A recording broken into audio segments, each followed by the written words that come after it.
The Coach Curl podcast is brought to you by Think and Grow Business, the home of the Think and Grow Business Mastermind. If you're serious about growing your business, get serious and join a mastermind group today. Find out more at thinkandgrowbusiness.com.au. Hey there, it's Tony here, and welcome to episode 123 of the Coach Curl podcast. What makes a great leader? Today, it's all about desire.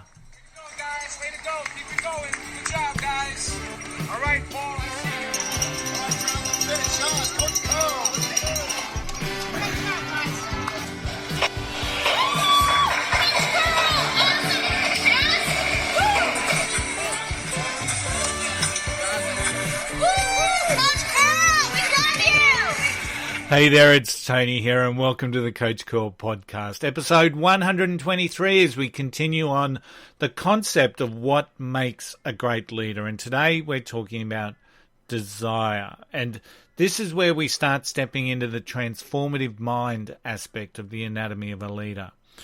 And the first point of call in the transformative mind is the concept of desire. Now, as Napoleon Hill wrote about in Think and Grow Rich, desire is the starting point of all achievement. Now, the question that we ask here is, what is desire? Because we all have desire. We all have dreams. We all have wishes. We all have the need for short-term gratification. We all have desire. But often the key critical component here is how do we use desire as a motivating force? And for me, it's about three things. It's about goals, an intention that drives our inspiration, and transformation. Goals, intention, transformation. It's about being very specific with our desire. And this is what separates desire from wishes.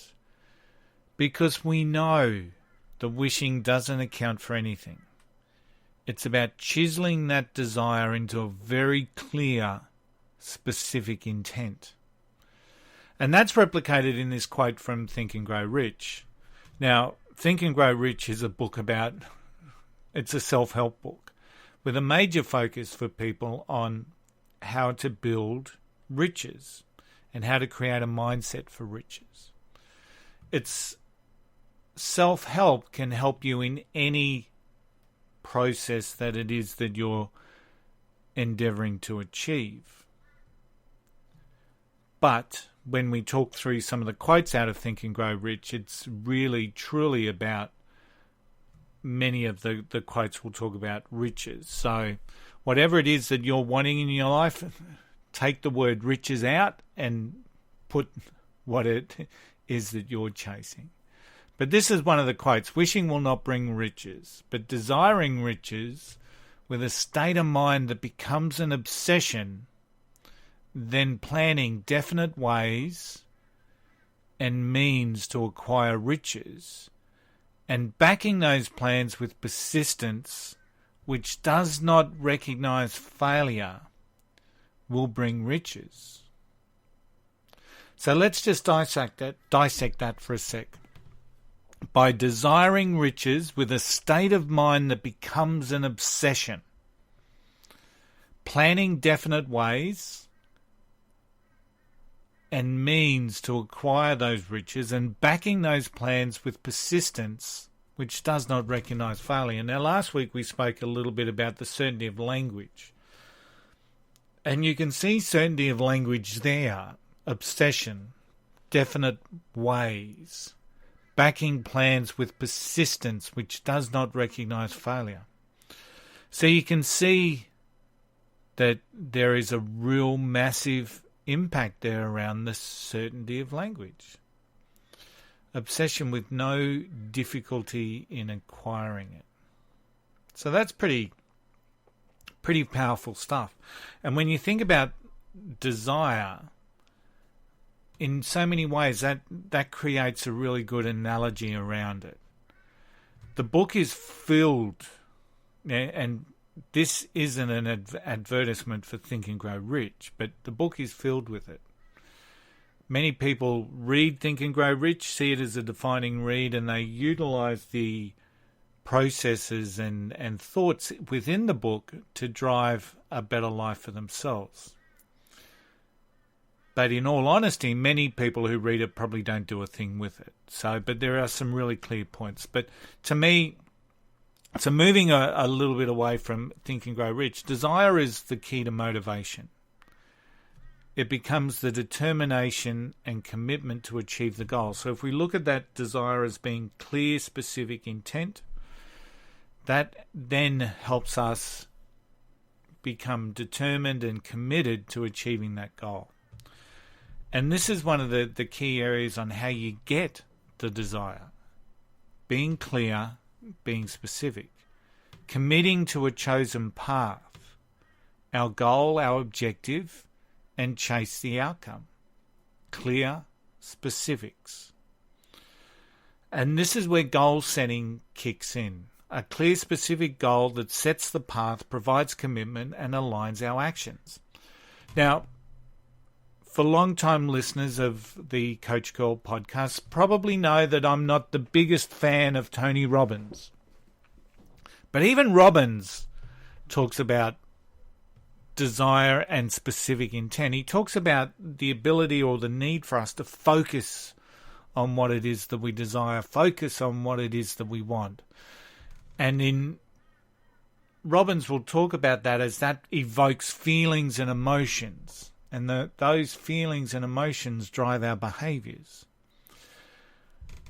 Desire is such a critical aspect of the anatomy of a leader model. And it builds from the core that we've created for ourselves and supports our heart.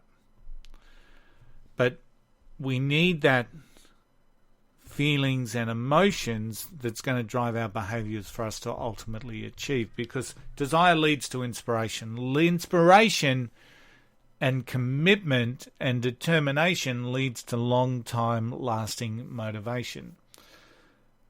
As we achieve the steps in the line to achieve what it is that we're getting, we get rewarded internally by dopamine.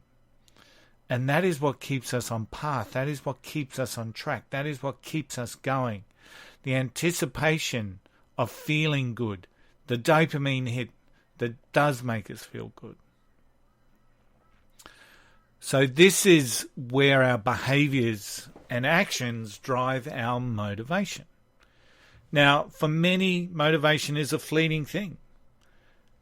It's desire that brings it in to make a lasting legacy as you prepare yourself towards the outcome. Desire is front and centre. Desire is front and centre, and it's critical. So, desire is part of the process. So we've got desire and intention, and that helps us create transformation.